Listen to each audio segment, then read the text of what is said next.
झारखंड और बंगाल की सीमा पर बसा एक छोटा सा गांव, जंगलों से घिरा, पगडंडियों से भरा और बीचों बीच बहती एक रहस्यमयी नदी नीलकुंड। कहते हैं इस नदी में कोई साधारण मछलियां नहीं पाई जाती।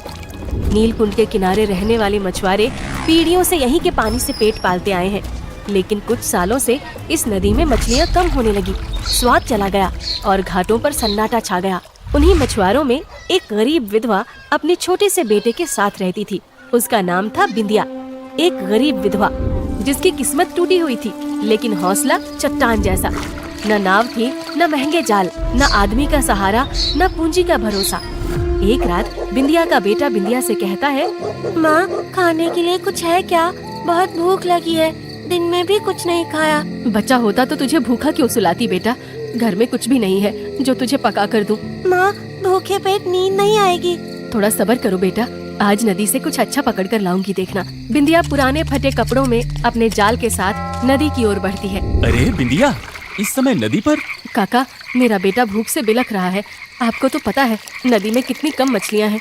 रोज सुबह मैं लेट हो जाती हूँ और बाकी मछुआरे सारी मछलियाँ पकड़ लेते हैं। अच्छा, इसलिए रात में ही मछली पकड़ने का इरादा है? हाँ काका।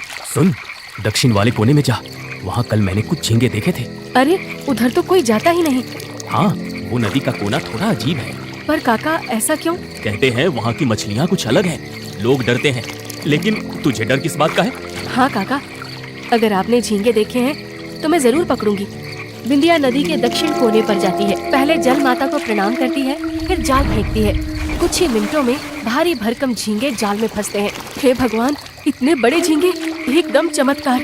ये तो असली सोना है। हाँ, कहा था ना। सही में काका, आपका बहुत बहुत धन्यवाद।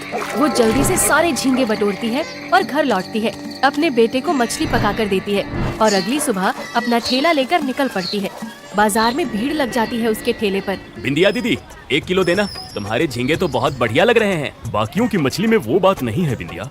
दूर खड़ा मछुआरा मंटू और उसका साथी जल भुन रहे हैं। ये मछली कहाँ से लाई है? कोई तो बात है। वही नदी, वही पानी, लेकिन इसके झींगे ऐसे कैसे? पता करना पड़ेगा, कहाँ से निकालती है। सुबह तो मुझे ये नदी पर नहीं दिखी, जरूर रात को ही चली गई होगी। उस दिन फिर बिंदिया देर रात में नदी की तरफ